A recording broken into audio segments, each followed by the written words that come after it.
자, 여러분 안녕하세요. 알파 오메가입니다. 오늘은 처음 이제 다뤄보는 기업이에요. 그랩. 뭐 대부분 들어보신 분들은 굉장히 많을 겁니다. 이게 뭐 영상 보니까 1년, 2년 전만 해도 뭐 그랩 관련된 영상이 굉장히 많았었는데 최근에 들어서는 이거를 리뷰를 해주는 분들이 아무도 없었나 봐요. 그래서 이제 제가 이거를 요청을 받았고, 저는 아직 그랩을 산 적은 없습니다. 주식을 산 적은 없는데, 이번 거를 보면서, 이제는 정말 들어가도 될 타이밍이 아닌가라는 생각이 들었어요. 실적을 보고. 한번 좀 보시겠습니다.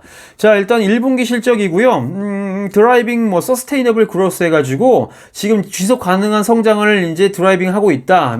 라고 얘기를 하는데, 일단 매출이 130%가 올랐어요. 전년도 동기 대비. 많이 올랐죠? 그 다음에 모빌리티 쪽, 그 다음에 딜리버리 쪽. 그러니까 이건 차량 공유라든가, 이제 운전해주는 거 있죠. 그런 것들. 그 다음에 딜리버리, 음식 배달, 아니면 마트 가서 배달하는 거, 아무튼 딜리버리 서비스.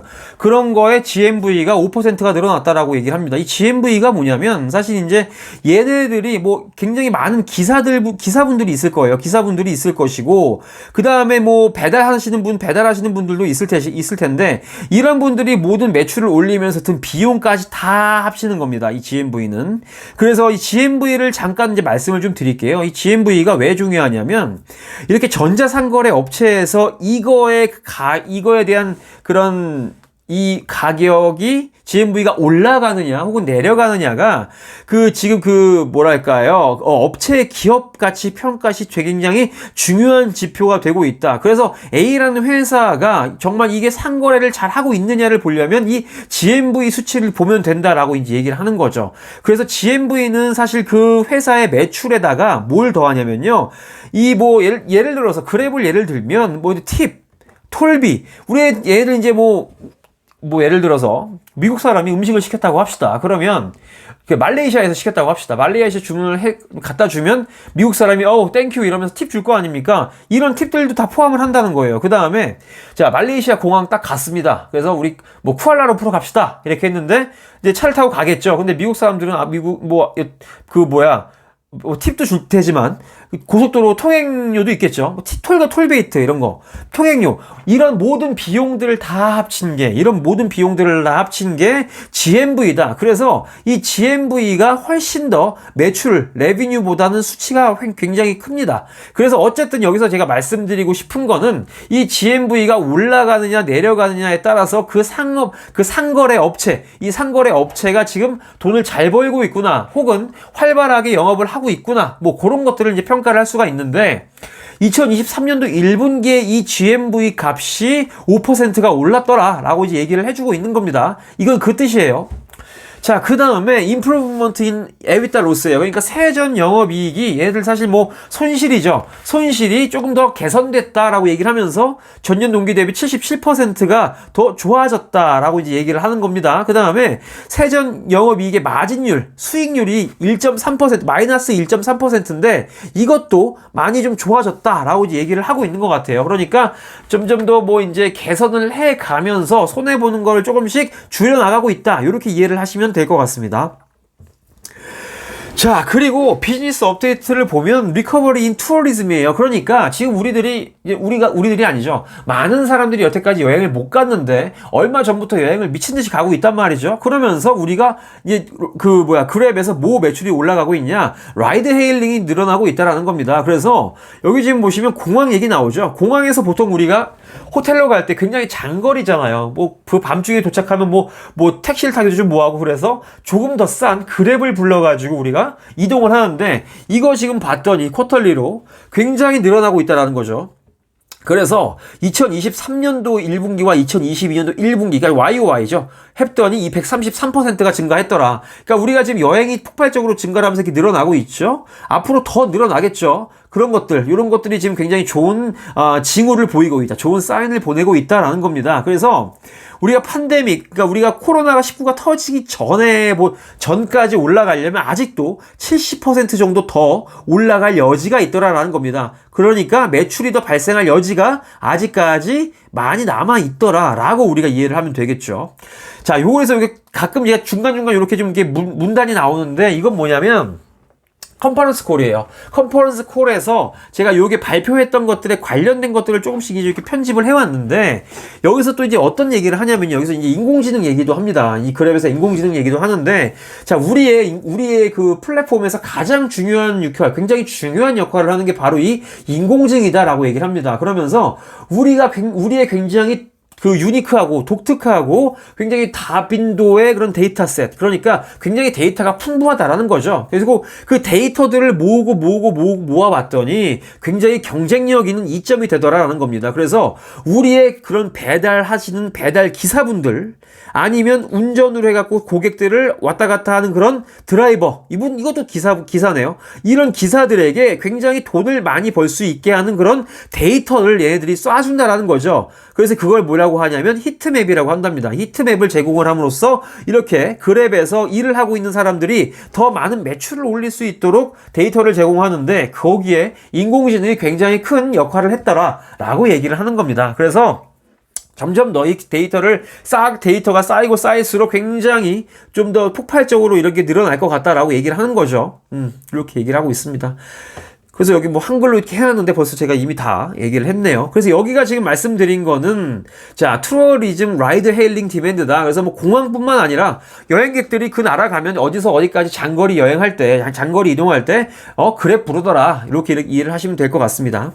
그런 게 점점 늘어나고 있다. 여행객이 늘어나면 늘어날수록 이거의 매출은 늘어날 수밖에 없겠죠.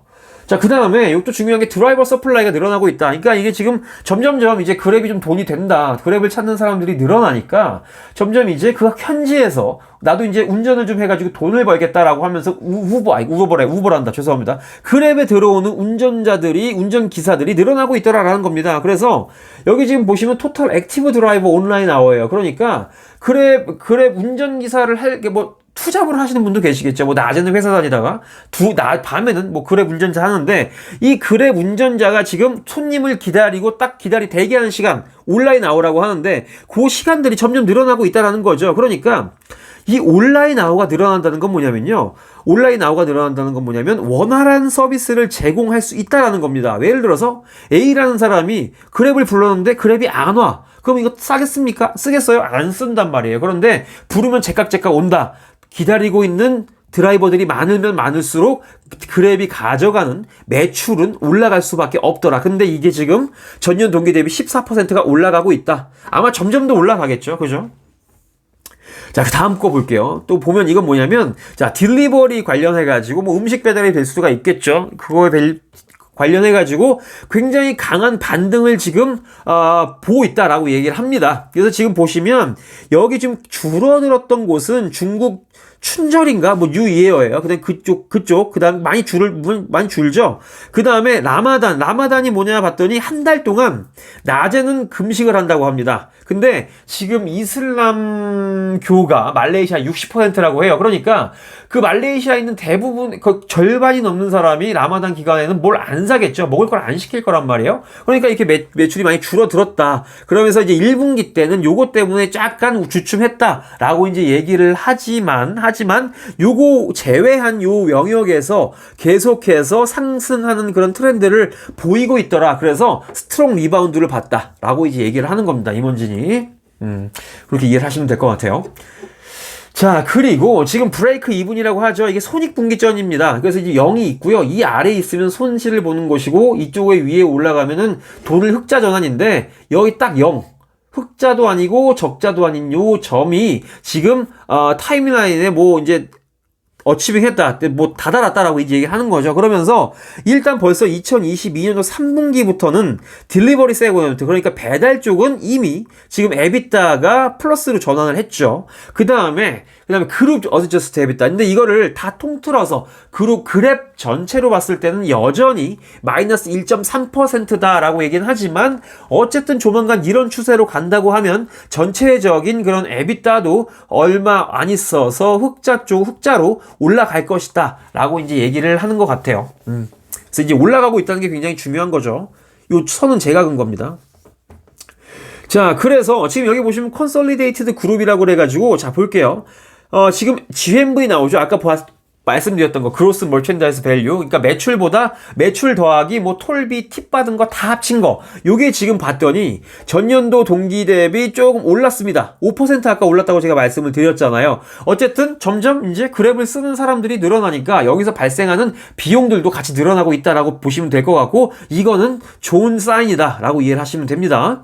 자, 그 다음에 그랩을 쓰는 사람들, millions of users예요. 그러니까 단위는 100만이다라고 얘기를 하면 됩니다. 그러니까 3천만 명에서 3,300만 명으로 1년 새에 한 10%가 늘어났더라. 8%가 늘었구나. 이것도 물론 좋은 징후입니다. 그 다음에 여기 지금 인센티브라는 게 나오는데, 이 지금 그랩에서 비용을 줄이고자 파트너들, 그러니까 운전기사들한테 주는 인센티브를 줄였어요. 그 다음에 고객들에게 주는 인센티브도 마찬가지로 줄였습니다. 여기 보시면 216, 344에서 둘 다 줄었죠. 그러니까 이건 뭐냐면, 그랩에서 지금 뭐 예를 들어서 우리가 만약에 한국을 예를 들었을 때 제가 장을 봐요. 예를 들어서 뭐 오아시스를 장을 본다. 근데 오아시스 가면 뭐 주기적으로 5,000원짜리 쿠폰도 주고 뭐 할인 쿠폰을 막 주기적으로 준단 말이에요. 이게 바로 고객에게 주는 인센티브 라고도 할 수가 있죠. 쿠폰이니까. 혹은 뭐 적립금이 될 수도 있겠지만, 이런 것들을 좀 많이 줄였다. 그래서 이제 비용을 줄였는데도 불구하고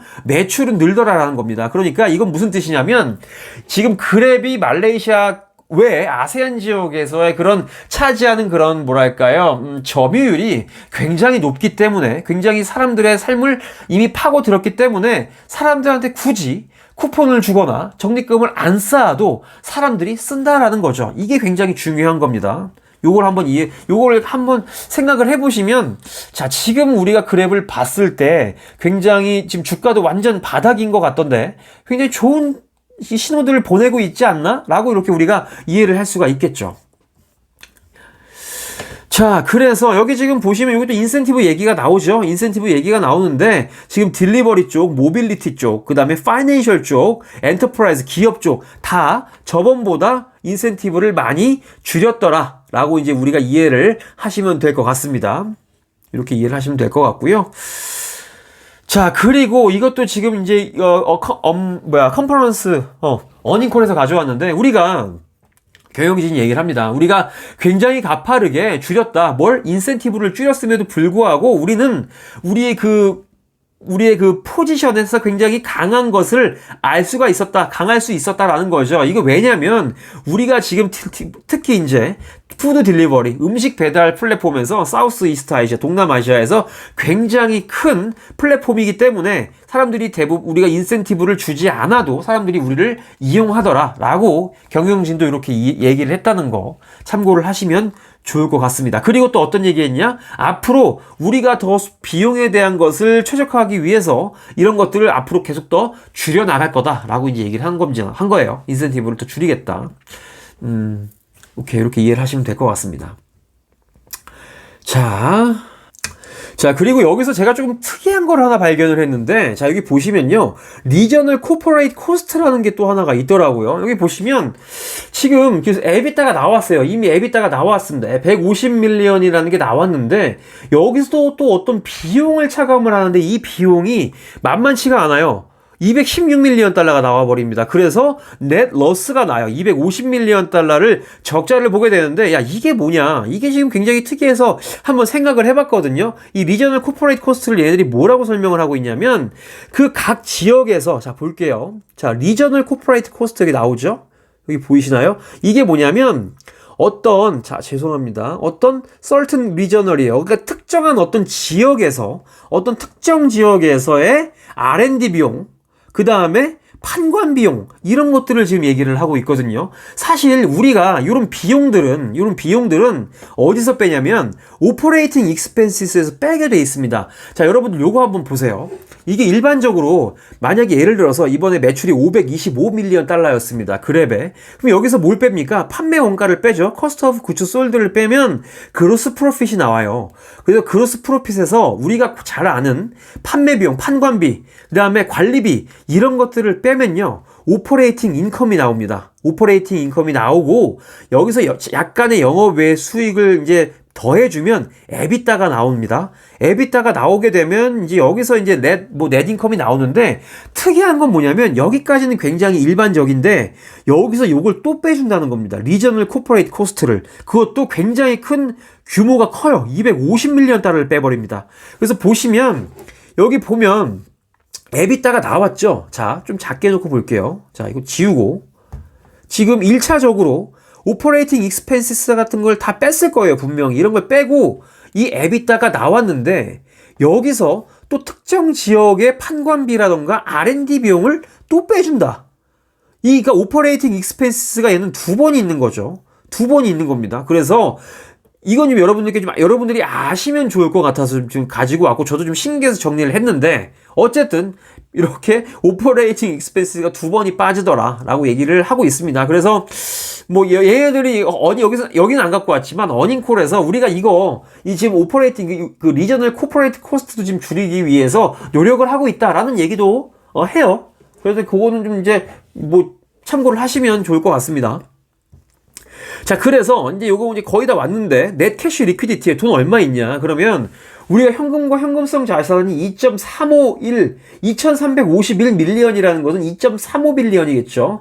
2.35빌리언 달러가 있고, 그 다음에 여기에다가 조금 더 우리가 뭐 장기 투자했던 거, 뭐 그 다음에 예치금 같은 거 다 합치면은 여기서 또 5빌리언 다 합치면 5.7빌리언 달러가 있다라는 겁니다. 근데 여기서 우리가 빌려왔던 거 781밀리언 빼면 대략 4.99빌리언에 해당하는 현금과 현금성 자산이 있다라고 이제 얘기를 합니다. 이런 거 봤을 때 얘들이 지금 1분기에 손해를 본 게 250밀리언 달러란 말이에요. 그죠? 250밀리언 달러라고 봤을 때 그냥 단순히 계산을 해봅시다. 예를 들어서 5빌리언 달러가 있고 예를 들어서 한 분기에 250밀리언 달러를 손해를 보면 1년이면 1분기 손실을 보겠죠. 1년에 1빌리언 손실을 보겠죠. 그러면 대략 5년 동안 쓸 수 있는 지금 현금이 있다라고 하는 걸 보면 굉장히 자금 사정은 괜찮다라고 우리가 얘기를 할 수가 있겠죠. 저는 그렇게 생각을 합니다.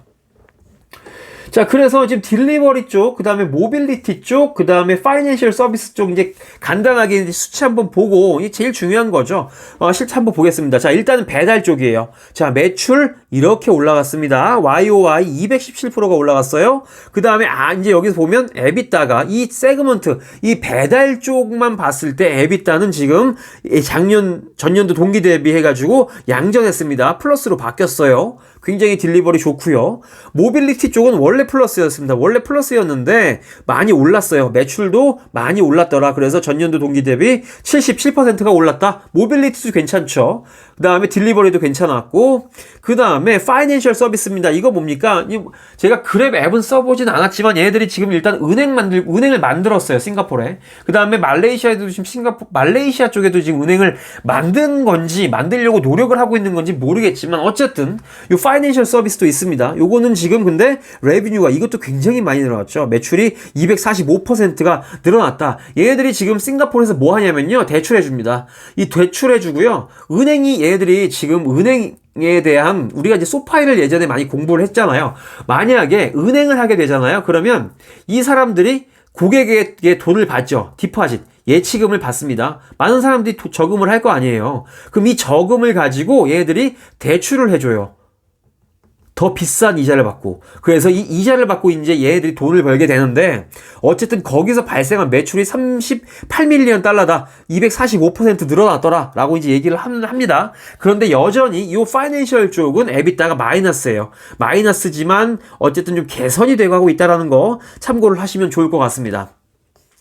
자, 그래서 요거 한번 볼게요. 지금 GXS라고 싱가포르에 있는 은행입니다. 이 지금 그랩이 만든 은행이에요. 그래서 얘네들이 뭘 론칭을 했냐? 플렉시 론이라는 거 상품을 만들어 가지고 일단 출범을 했어요. 그래서 지금 이 GXS에서 처음으로 내보내는 랜딩 서비스다. 대출 제품이다라고 얘기를 합니다. 그래서 지금 얘네들의 대출 규모가 굉장히 작아요. 왜냐하면 이 은행이 생긴 지 얼마 안 됐습니다. 그래서 이 그 고객들의 예치금을 가질 수 있는 게 굉장히 적어요. 그래서 이 예치금을 조금 더 규모를 키우기 위해서 굉장히 좀 면밀히 지금 이렇게 일을 하고 있다라는 겁니다. 결국 이거는 무슨 말이냐면 예치금이 많아지면 많아질수록 디파짓이 많아지면 많아질수록 이 GXS라고 하는 이 그랩의 은행이 대출을 더 많은 사람들에게 해줄 수가 있겠죠. 그죠? 대출을 더 많이 해주면 뭐가 발생을 해요? 이자가 발생을 하죠. 이자가 바로 이 그랩의 매출이다 라고 우리가 이해를 하면 되는 겁니다. 그래서 요거 지금 싱가포르에서 열심히 하고 있다라는 거 참고를 하면 좋겠어서 가지고 왔어요. 자, 그 다음에 엔터프라이즈랑 기업단에서 이제 어떤 이제 수입을 벌어들이고 있는데 요거는 굉장히 많이 늘어났어요. 에비타가. 거의 676%가 증가를 했다라는 겁니다. 매출은 뭐 한 14에서 18밀리언인데 보통 이제 요게 뭔가 해서 봤더니요. 방금 이제 이게 그거예요. 그 기업이 이제 저는 정확하게는 보지는 못했지만 광고를 일단은 낸다라는 거죠. 우리 보면 카카오 보면 광고 굉장히 많이 배너 뜨지 않습니까? 그거를 얘기를 하는 것 같아요. 그래서 많은 기업들이 지금 그랩 플랫폼에 들어와서 광고를 내는데 그거에 대한 수익을 지금 우리 애들이 만들고 있다. 그래서 전년 동기 대비 광고 수입이 33%가 늘어났더라. 이렇게 이해를 하시면 되겠습니다. 자, 그래서 일단 2023년도 매출은 어느 정도로 예상을 하고 있냐면요. 2.20 빌리언 달러에서 2.30 빌리언 달러로 저번에 이제 줬던 가이던스랑 별로 바뀐 건 없다라고 이해를 하시면 되는데 이 전체 그룹의 세전 영업 이익은 조금 세전 영업이익은 조금 개선이 됐습니다. 원래는 뭐 마이너스 275밀리언 달러 손해볼 것 같다라고 했는데 마이너스 195밀리언 달러로 약간 조금 더 개선될 거다라는 이제 그런 거를 줬고요. 가이던스로. 그다음에 브레이크 이븐 언제냐? 손익분기점 언제냐? 이 세전 영업이익 에비타라고 하는 것에 딱 여기 적자도 아니고 흑자도 아닌 이 브레이크 이븐이 언제냐? 2023년도 4분기 정도가 될 것 같다. 이것도 지난번 가이던스와 크게 다름없다. 이렇게 이해를 하시면 좋을 것 같습니다. 자, 그래서 지금 보시면 그랩은 2.76달러입니다. 굉장히 많이 내려왔어요. 15달러가 넘어갔는데 지금 보시면 52주 1년 최적 1년 범위 중에 뭐 좀 굉장히 많이 내려와 있다라고 보시면 될 것 같고요. 뭐 그랩을 지금 들어가야 되냐 말아야 되냐는 사실 잘 모르겠어요. 왜냐면 이제 그랩과 경쟁을 하고 있는 업체들이 굉장히 많이 있는 것 같더라고요. 뭐 고잭이라는 회사도 있고 뭐 우버는 물론 뭐 말레이시아에서 드라이빙은 접긴 했지만 다른 나라에서 다른 아세안 지역에서 또 경쟁을 할 수도 있는 것이고 이거 말고도 굉장히 많은 기업들이 지금 뭐 푸드 딜리버리 하고 있고 뭐였더라? 캥거루인가? 딜리버루, 그래요. 딜리버루가 영국 거 같은데, 얘네들도 지금 들어와 있더라고요. 그래서 지금 경쟁이 굉장히 많이 심해지고 있다. 심화되고 있고, 이렇게 되면은 지금 약간 조금 현금을 겁나 많이 쓰면서 굉장히 자기 돈을 많이 태워가면서 좀 경쟁이 심화되지 않을까라는 좀 걱정도 되기는 합니다. 한편으로는. 근데 어쨌든 그랩이 지금 이번 실적 나온 거에 보면 모든 영역에서 개선이 되고 있고 그리고 또 하나 지금 여행객들이 폭발적으로 증가를 하고 있기 때문에 좀 뭐랄까요. 긍정적으로 볼 수 있는 지금은 시기가 아닐까라는 생각을 좀 해봅니다. 자, 어쨌든 2023년도 1분기 그랩 처음 한번 알아봤는데 조금이나 좀 도움이 되셨으면 좋겠고요. 또 몰랐던 사실을 좀 알아가시면 좋겠다는 그런 희망사항이 있습니다. 그래서 오늘 영상은요 요 정도로 줄이고 제가 뭐 궁금하시거나 제가 설명을 잘못 드린 게 있을 수 있어요. 처음 이제 제가 말씀을 드리는 기업이기 때문에 그런 거 있으시면 수정해 주시면 제가 좀 댓글로 좀 고정을 해서 많은 분들이 또 아실 수 있게 하도록 하겠습니다. 오늘 영상 들어주셔서 감사하고 저는 또 내일 다른 영상으로 찾아오도록 하겠습니다. 여러분 안녕히 계십시오.